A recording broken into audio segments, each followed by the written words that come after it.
Hello friends, welcome back to my channel. तो आज की इस वीडियो में मैं आप लोगों के साथ डिस्कस और शेयर करने जा रही हूँ प्रोफिशिएंसी इन इंग्लिश के एमसीक्यूज, एक्सरसाइजेज और फिल इन द ब्लैंक्स जो कि एग्ज़ाम में ज़्यादातर पूछे जाते हैं। और इसमें से आप लोगों की जो एक्सरसाइज है वो आ सकती हैं, भले ही आप डीएलएड में फर्स्ट चांस का पेपर देने जा रहे हो, सेकंड चांस का पेपर देने जा रहे हो, या फिर आप लोग अपना सप्लीमेंट्री या बैक का एग्ज़ाम देने जा रहे हो। तो ये जो वीडियो है आप लोगों के लिए इम्पॉर्टेंट होने वाली है।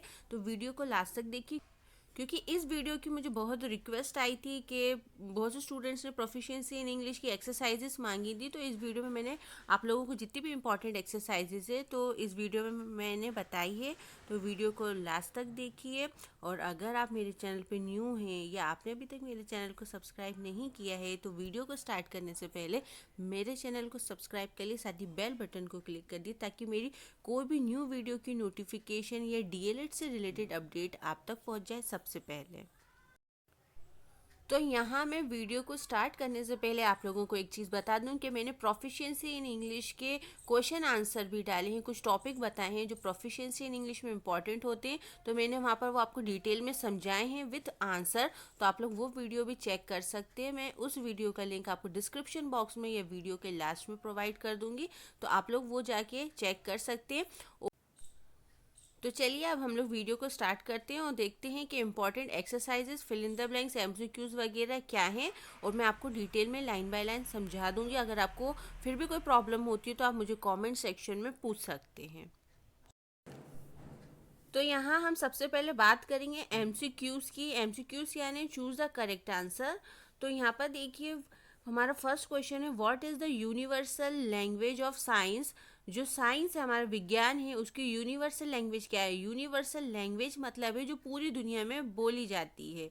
तो यहाँ आपको ऑप्शन दिए इंग्लिश, हिंदी, उर्दू और संस्कृत। तो ऑब्वियसली बात है, तो यूनिवर्सल लैंग्वेज ऑफ साइंस क्या होगा, इंग्लिश ही होगा। तो यहाँ पर करेक्ट आंसर होगा इंग्लिश। तो यहाँ अब आते हैं हम सेकंड क्वेश्चन पे। तो हमारा सेकंड क्वेश्चन है, English contains over dash words. English कितने वर्ड्स कंटेन करता है। तो यहाँ आपको ऑप्शन है, तो इसका करेक्ट ऑप्शन होगा 7,50,000, जो हमारा बी वाला है। ठीक है, अब आ जाइए नेक्स्ट क्वेश्चन पे। Language is dash.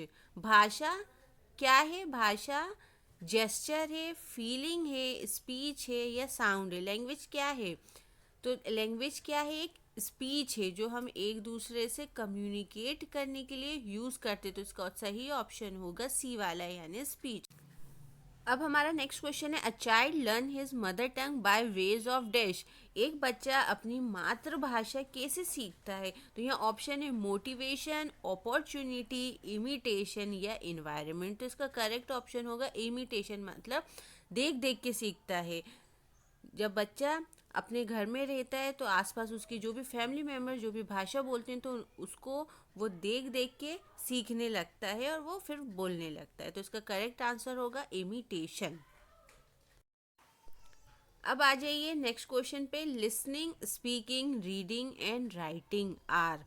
Listening, speaking, reading और राइटिंग, ये आपने सुना होगा इंग्लिश में क्या है।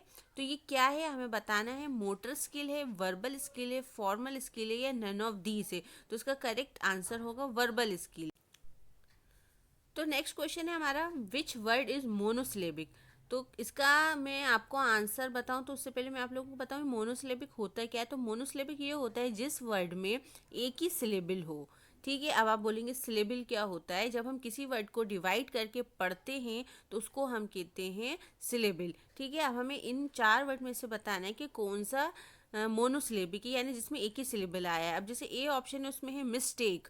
हम मिस्टेक को दो पार्ट्स में डिवाइड करके पढ़ते हैं, जैसे मिस और टेक। तो ये मोनोसिलेबिक नहीं हुआ, इसमें दो सिलेबल हैं। ठीक है, फिर पॉट।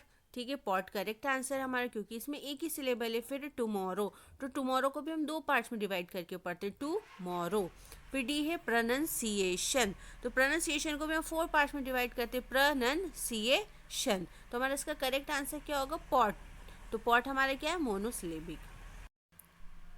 फिर हमारा नेक्स्ट क्वेश्चन है, which one is a quality of good listener. एक अच्छे लिसनर की क्या क्वालिटी होती है। लिसनर मतलब क्या होता है, जो सुनता है। जैसे कि क्लास में हमें जब टीचर पढ़ाती है तो टीचर बोलती है और हम सब लोग क्या होते हैं, लिसनर होते हैं। तो एक अच्छे लिसनर की क्या क्वालिटी होना चाहिए, तो यहाँ ऑप्शन है अटेंटिव होना चाहिए, फिर है ओपन माइंड होना चाहिए, अप्रिशिएटिव होना चाहिए, या ऑल ऑफ दीज होना चाहिए। तो इसका करेक्ट आंसर होगा ऑल ऑफ दीज। तो एक अच्छा जो लिसनर है वो अटेंटिव भी होना चाहिए, मतलब एकदम फोकस कर होना चाहिए जो भी सामने वाला पढ़ा रहा है या बोल रहा है। ओपन माइंड होना चाहिए, ठीक है, खुले दिमाग का होना चाहिए। अप्रिशिएटिव, ठीक है, जो सामने वाला कुछ बोल रहा है तो उसको वो अप्रिशिएट करे, मतलब अप्रिशिएटिव होना चाहिए, मतलब तीनों चीज़ें होना चाहिए। तो इसका करेक्ट ऑप्शन है ऑल ऑफ दिस। अब नेक्स्ट क्वेश्चन है the process of speaking and listening is based on. तो इसमें है psychological view, mental view, psychomotor, या नन ऑफ दिस। तो इसका करेक्ट आंसर होगा साइकोलॉजिकल व्यू। स्पीकिंग और लिसनिंग किस प्रोसेस पे बेस्ड है, तो वो है साइकोलॉजिकल व्यू पे बेस्ड है। अब आते हैं नेक्स्ट क्वेश्चन पे। Aim of teaching reading is to provide imperfect teacher, to read with understanding, to increase number of learner, या टू मेक प्यूपिल हेल्दी। तो रीडिंग का मेन उद्देश्य क्या होना चाहिए, तो यहाँ पर ऑप्शन है मैंने आपको बताया। तो इसका करेक्ट आंसर क्या होगा, टू रीड विद अंडरस्टैंडिंग, यानी पढ़ के समझना या पढ़ने के साथ समझना। फिर है words method is also known as. जो वर्ड मेथड होती है उसको हम और क्या कहते हैं, तो इसका करेक्ट आंसर होगा सी एंड से मेथड, मतलब देखना फिर बोलना। अब यहाँ मैं आप लोगों को एक और चीज़ क्लियर करूँ कि बहुत से स्टूडेंट लुक और सी में कंफ्यूज हो रहे होंगे। बहुत से स्टूडेंट सोच रहे होंगे लुक का मतलब भी देखना होता है और सी का मतलब भी देखना होता है, लेकिन ऑप्शन सी ही क्यों करेक्ट है। तो मैं आपको बता दूं लुक और सी में डिफरेंस होता है। लुक में क्या होता है, जब हम मेंटली तौर पे तैयार नहीं होते किसी चीज़ को देखने के लिए, मतलब हम ऐसी अपनी नज़र दौड़ाते हैं और हमें कोई चीज़ दिख जाती है तो हम उसको कहते हैं लुक, ठीक है। लेकिन सी, जब हम पूरे नोटिस के साथ, हम पूरे अटेंशन के साथ किसी चीज़ को देखते हैं और एब्जॉर्ब करते हैं, ठीक है, और ऑब्जर्व करते हैं, तो उसी को हम कहते हैं सी। तो इसका इसलिए इसका करेक्ट आंसर होगा सी, क्योंकि हम वर्ड को क्या करते हैं, देखते हैं, खुद से ऑब्जर्व करते हैं, लुक नहीं करते हैं। लुक हम जब अनजाने में कोई चीज़ों को देख लेते हैं चलते फिरते, तो जब हम वहाँ पर लुक यूज़ करते हैं, ठीक है। और सी हम जब यूज़ करते हैं जब हम मेंटली तौर पे किसी चीज़ को देखते हैं, कॉन्सेंट्रेट करते हैं। तो यहाँ पर मैं होप करती हूँ कि आप लोगों को लुक और सी में डिफरेंस पता चल गया होगा, इसलिए इसका करेक्ट आंसर सी है। अब आ जाइए नेक्स्ट क्वेश्चन पे। There are dash kinds of reading.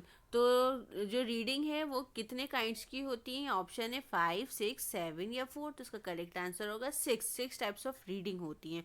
How many kinds of script are there in writing English are. तो ये जो क्वेश्चन है ये वाला, ये स्क्रिप्ट वाला, ये आप लोगों को फिल इन द ब्लैंक्स में भी पूछा जा सकता है कि जो इंग्लिश की राइटिंग स्क्रिप्ट होती हैं वो कितने प्रकार की होती हैं, कितने काइंड्स की होती हैं। तो 3 टाइप्स की स्क्रिप्ट होती हैं इंग्लिश में। अब है next question, the number of kinds of letters. तो number of kinds of letters का सही आंसर होगा 2। फिर है the creative writing is. Creative writing क्या होती है, इमोशनल अपील है, पॉइंट ऑफ व्यू है, expression of thoughts in an imaginative way, या एकेडमिक राइटिंग है। तो इसका करेक्ट ऑप्शन होगा expression of thoughts in an imaginative way. अब आ जाइए फिल इन द ब्लैंक्स पे। तो हमारा फर्स्ट है language is a very important dash of human life. तो इसका आंसर होगा एलिमेंट, ठीक है। फिर दूसरा है dash forms the background of the English. English का जो बैकग्राउंड है वो कौन बनाता है, तो वो होगा मदर टंग, क्योंकि हमारी जो भी मदर टंग होती है हम उसी से इंग्लिश सीखते हैं ट्रांसलेट कर करके। फिर reading has been divided into dash parts and dash reading and loud reading. तो यहाँ पर 2 ब्लैंक्स से आपके reading has been divided into, reading 2 parts में डिवाइड होती है। तो फर्स्ट ब्लैंक में आएगा 2। कौन कौन सी रीडिंग होती है, एक साइलेंट रीडिंग होती है और एक लाउड रीडिंग होती है। तो दूसरा ब्लैंक में आएगा साइलेंट। अब फोर्थ है लैटिन वर्ड मीन्स टंग, ठीक है। टंग को लैटिन वर्ड में क्या कहा जाता है, तो इसका आंसर होगा लिंगुआ।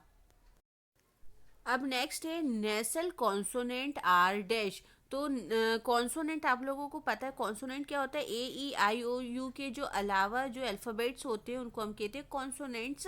नेसल मतलब होता है जिसको हम नाक से बोलते हैं। तो हमें यहाँ पर बताना है कि नेसल कॉन्सोनेंट कौन कौन से होंगे। तो हमारे नेसल कॉन्सोनेंट होंगे M एंड N। अब है देयर आर डैश वॉवल्स। तो कितने वॉवल्स होते हैं, 5 वॉवल्स होते हैं, A E I O और U। Increasing of vocabulary gives dash for speaking, ठीक है। तो इसका जो आंसर होगा वो होगा कॉन्फिडेंस होगा।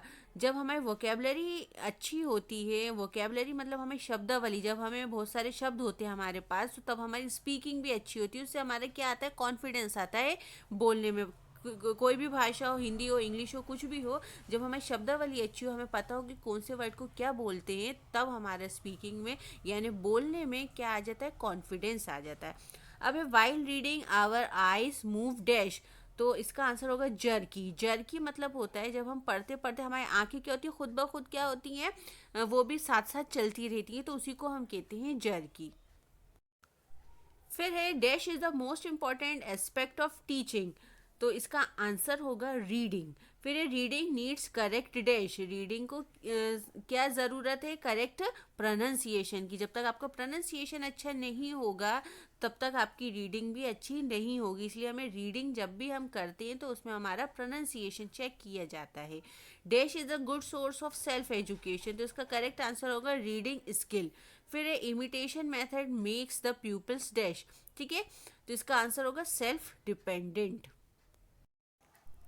अब नेक्स्ट क्वेश्चन है writing is a difficult dash, तो राइटिंग क्या एक कठिन आर्ट है, राइटिंग भी एक कला है, तो writing is a difficult dash, तो यहाँ पर आएगा आर्ट।